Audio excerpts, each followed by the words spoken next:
नमस्तुभ्यम। हर हर महादेव। कैसे हैं आप सब? उम्मीद करती हूँ आप सब बहुत अच्छे से होंगे। पूज्य गुरु जी की कथा से सुनकर मैं आपको पूर्णिमा के कुछ उपाय बताने जा रही हूँ, जो कि 7 मार्च को अभी पूर्णिमा पड़ रही है, तो उसका हम एक उपाय बताने जा रहे हैं। उम्मीद करती हूँ मेरा उपाय आपको बहुत ही पसंद आएगा। बस आप यह उपाय पूरा आखिरी तक जरूर देखिए, क्योंकि एक एक उपाय को कैसे करना है आप यह ध्यान से समझना, ठीक है। तो पहला उपाय उसके लिए है जिसको हमेशा धन की कमी बने रहती, माता लक्ष्मी की कमी है अपने घर पे। तो आपको क्या करना है, आपको लेना पूर्णिमा के दिन ही करना है इस उपाय को। प्रदोष काल में इस बात का विशेष ध्यान रखें। आपको ना एक कलश में जल ले लेना है, अपने ही घर का जल लेना।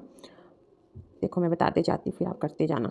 आप इसमें एक कलश में जल रख लीजिए और क्या करना है, आपको जल ले लिया, फिर आपको लेना है 5 कमलगट्टे। कितना लेना है? 5 कमलगट्टे लेने हैं, ठीक है। और चाहिए आपको सिर्फ और सिर्फ एक बेलपत्री। कितना? एक बेलपत्री। आपने उस कलश के जल में 5 कमलगट्टे और एक बेलपत्री को डाल लिया और आपको चले जाना है आपके घर के पास में जो भी शिव मंदिर हो वहाँ आपको जाना है, और जाके आपको उस कलश के जल को धीरे धीरे शिव जी पर चंद्रेश्वर महादेव के नाम से समर्पित करना है। कौन से महादेव के नाम से? चंद्रेश्वर महादेव के नाम से अपने मन की मनोकामना बोलकर समर्पित कर दीजिए। प्रदोष काल में ही करना है आपको यह उपाय। उसके बाद आपके पास जो बेलपत्र और कमलगट्टे बचे रहेंगे ना, उसको भी एक एक करके शिवलिंग पर आप समर्पित कर दीजिएगा, चंद्रमौली महादेव का स्मरण करते हुए। चंद्रेश्वर महादेव और चंद्रमौली महादेव का स्मरण करके उस दिन अगर आप उपाय करें तो आपकी मन की मनोकामना जरूर पूर्ण होगी। चलिए, हो गया पहला उपाय। अब बात करते हैं दूसरा उपाय का। देखिए, यह उपाय आपको रात को 12 बजे करना है। कितने बजे करना है? रात्रि के 12 बजे। पूर्णिमा का जो प्रकाश होता है ना चंद्रदेव का, वो बहुत ही ज़्यादा प्रबल होता है। इस दिन जो भी उपाय करते हैं ना, उसका मतलब बोलते हैं ना, पुण्य बहुत ही ज़्यादा मिलता है। तो आप यह उपाय करना रात्रि के 12 बजे। कैसे करेंगे? आप अपने घर की छत पे भी उपाय कर सकते हैं यहाँ, या फिर जहाँ पे आपको चंद्रमा की जो रोशनी पड़ती है, जैसे आपकी खिड़की में पड़ रहे हैं, घर की खिड़की पे हो गया या आंगन में, तो आप यह उपाय वहाँ भी कर सकते हैं। तो आपको क्या करना है, पीपल के 5 पत्ते लेने हैं। कितना लेना है? पीपल के 5 पत्ते। उस दिन आपको घर पे खीर भी बनाना पड़ेगा। तो आपको क्या करना है मैं बताती हूँ। पहले तो आप खीर बना लेना दिन में और उसे ठंडा कर लेना। फिर आपको क्या करना है, पीपल के 5 पत्ते ले लेना। कटी फटी नहीं होनी चाहिए, एकदम फ्रेश पत्ते लेना, ठीक है। आपने ले लिया। उसके बाद क्या करना है, जहाँ पर आपके घर में चंद्र की रोशनी पड़ रही है उस जगह पे आपको चले जाना है, उस खीर को लेके और पीपल के 5 पत्तों को लेके। आपने देखो ऐसे पीपल के 5 पत्ते ऐसे रखनी है, ठीक है। उसके ऊपर थोड़ा थोड़ा सा खीर रख देना। रख दिया? हाँ, यह उपाय आपको उस व्यक्ति के लिए करना है, अर्थात इसको आपको अपने बच्चे के लिए ही करना है, और आप यह उपाय अपने बच्चे से ही कराएं तो ज़्यादा अच्छा होगा। अर्थात जो उपाय बताने वाली हूँ बच्चे का ही है।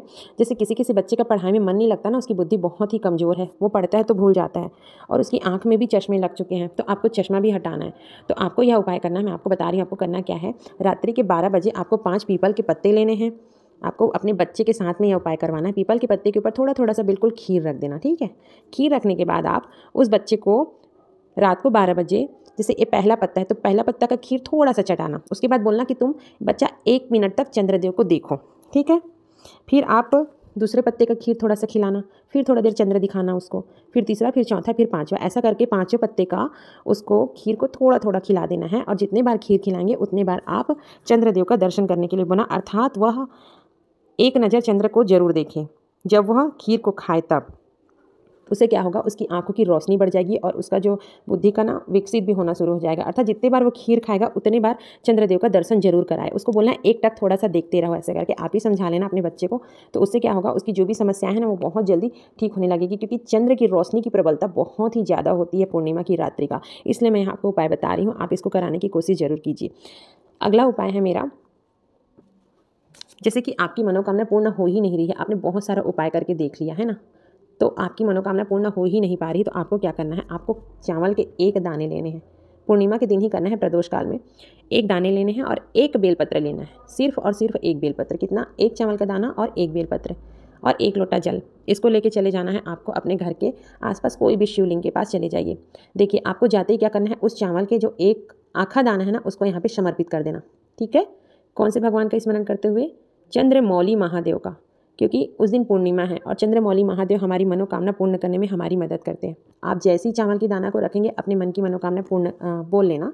उसके ऊपर आपको क्या करना है, बेलपत्र को रखना है। बेलपत्र को कैसे रखना है मैं आपको बता रही हूँ। देखो, जब भी हम बेलपत्र रखते थे तो डंडी का मुंह ना इस तरफ होता था, अर्थात जलहरी की तरफ। तो इस बार ऐसा नहीं करना है, आपको शिवलिंग पर ही बेलपत्री रखनी है और ऐसे रखनी है कि डंडी का मुख आपकी तरफ होनी चाहिए, अर्थात ऐसे। रुको मैं बताती हूँ, ऐसे, ये आपकी तरफ, और पत्ती का मुख अशोक सुंदरी माता की ओर होनी चाहिए। इस बात का आप विशेष ध्यान रखिए, तभी आपके रुके हुए काम पूरे होंगे। ठीक है, आपने एक चावल का दाना समर्पित किया, उसके ऊपर एक बेलपत्र समर्पित किया। बेलपत्र कैसे समर्पित करना है मैंने आपको बता दिया। कौन से भगवान का स्मरण करते हुए करना है आपको? चंद्रमौली महादेव भगवान का स्मरण करते हुए कर देना। फिर आपने जो 1 लोटा जल लेके गए हैं ना, आखिरी में उस जल को आप समर्पित कर देना चंद्रमौली महादेव के नाम से। इतना ही बस करके आपको वापस आ जाना है। आपके रुके हुए जो भी कार्य है ना, वो बनने लगेंगे। उम्मीद करती हूँ आपको यह मेरा पूर्णिमा वाला उपाय पसंद आया होगा। यदि कुछ समझ ना आए तो आप मुझे मैसेज करके पूछ सकते हैं। श्री शिवाय नमस्तुभ्यम। हर हर महादेव।